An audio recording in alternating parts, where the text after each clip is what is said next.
সুপ্রিয় দর্শক, হক green world চ্যানেলে আপনারা জানাই স্বাগত।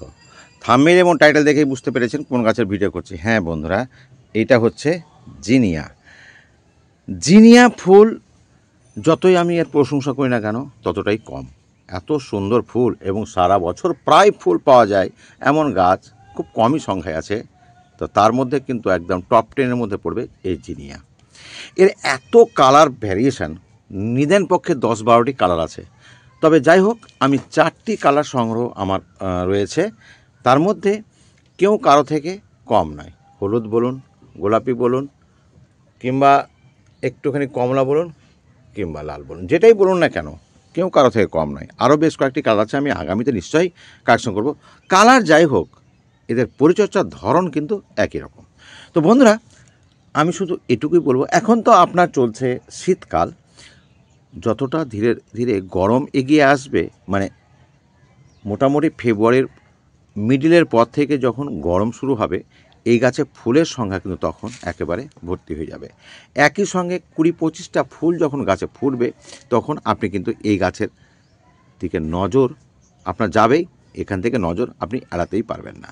তো যাই হোক, শুরু থেকে আমি চেষ্টা করব আপনাদের সহজভাবে গাছটির পরিচর্যা করতে কতটা হবে। তবে একটি ভিডিওতে সমস্ত তথ্য পরিবেশন করলে অনেকের বিরক্তির কারণ হয়, তাই কিছু গুরুত্বপূর্ণ তথ্য বলবো। আগামীতে আরও এটা যখন গাছটা বড় হবে তখন আরও নতুন করে তথ্য কিছু বলবো। প্রথমেই যেটা বলবো, অবশ্যই আপনারা মাটির টব নেবেন। টব কিন্তু আমি প্লাস্টিকের টব নিয়েছি, কারণ সিজনাল ফুলের জন্য এত টব লাগে যে আমি যেন আর পারছি না জোয়ার করতে। এত টব, মানে একদম পা ফেলার জায়গা নেই। যাই হোক, আমার কাছে প্লাস্টিক টব ছিল, প্লাস্টিক দিয়েছি। তবে সবসময় মাটির টব প্রাধান্য দেবেন। দ্বিতীয় কথা হচ্ছে, প্রথমে বসাবেন ওই 8 থেকে 10 ইঞ্চির মতো টব হলেই যথেষ্ট। গাছ অ্যাকচুয়ালি বসানো উচিত সেপ্টেম্বরের পরে কিংবা শীতের কালে। এই চারাগুলো খুব বেশি পাওয়া যায় নার্সারিতে, তাই শীতকালেও নিয়ে নেবেন। 40-50 টাকা করে দাম নেবে, খুব সহজলভ্য। চলে আসবো আমরা মিডিয়ার কথা। মিডিয়া অবশ্যই হালকা করতে হবে, কারণ গাছ ময়েস্ট পছন্দ করে, একেবারেই জমা জল পছন্দ করে না। তাই এখানে 20 থেকে 25% দেবেন গার্ডেন সয়েল, 30% দেবেন কম্পোস্ট, আর 30% দেবেন আপনি কোকোপিট, আর বাকিটা বালি দিয়ে ওয়েল ড্রেনেজ করে নিয়ে একদম সুন্দর হালকা মাটি করবেন। সিংকুচি, বনডাস, নিমখোল যদি থাকে দেবেন, খুব ভালো লাগবে। গাছের পক্ষে খুব সুন্দর সহায়ক হবে। গাছে নির্দিষ্ট সময়ে ফুলটা আসবে, অর্থাৎ নভেম্বর থেকেও ফুলটা পেয়ে যেতে পারেন, ডিসেম্বরও পাবেন। সেটা কখন বসাচ্ছেন তার উপর ডিপেন্ড করবে।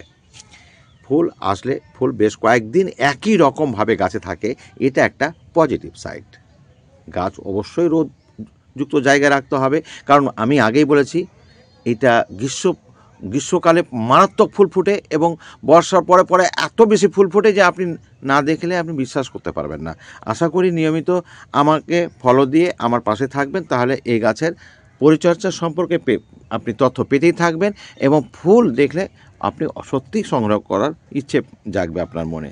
চলে আসবো আমরা এর রোগ পোকা সম্পর্কে। হ্যাঁ, এর রোগ পোকা সবচেয়ে যেটা খারাপ যেটা হয় সেটা হচ্ছে পাতা কোঁকড়ানো।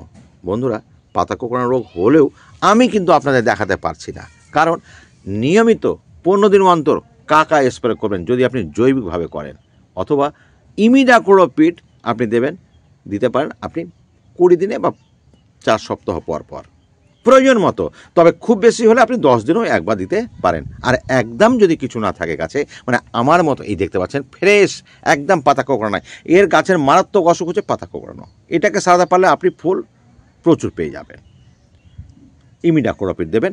আর আমি আবার বলছি কথাটা, যদি কোনো কিছু না থাকে তাহলে নিম অয়েল দেবেন। আশা করি বুঝতে পেরেছেন। এবার যে পয়েন্টটি বলবো সেটা হচ্ছে, এর আরেকটি অসুখ হচ্ছে, সেটা হচ্ছে সাদা মাছি। তো বন্ধুরা, যেটা বলছিলাম যে সাদা মাছি হলে কিন্তু উল্টো দিকে পিঠ এভাবে ঘুরিয়ে ঘুরিয়ে দেখবেন এখানে প্রচুর সাদা মাছি থাকবে।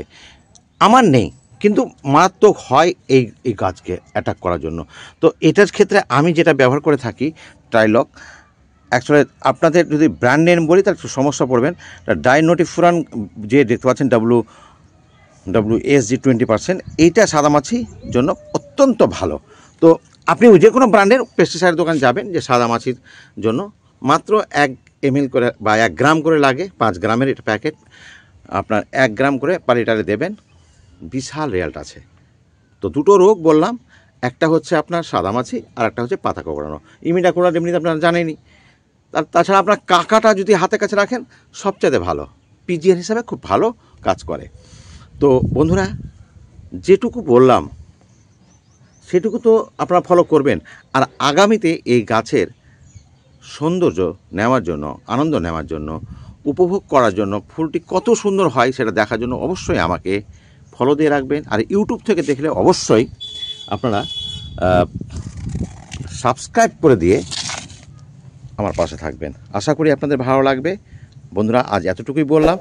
আগামীতে মানে ফেব্রুয়ারি মাসে, আমি আর জানুয়ারি মাসে এর নিয়ে ভিডিও করবো না, ফেব্রুয়ারি মাসে একটা সুন্দর একটা ভালো ভিডিও, বিভিন্ন তথ্যবহুল ভিডিও করব, যাতে আপনারা উপকৃত হতে পারেন। তো আজ এখানে শেষ করছি। আগামীতে নতুন তথ্য নিয়ে হাজির হব। সেই ভিডিও দেখতে অবশ্যই আপনাদের অপেক্ষা রইলাম। ভালো থাকবেন, সুস্থ থাকবেন। ধন্যবাদ।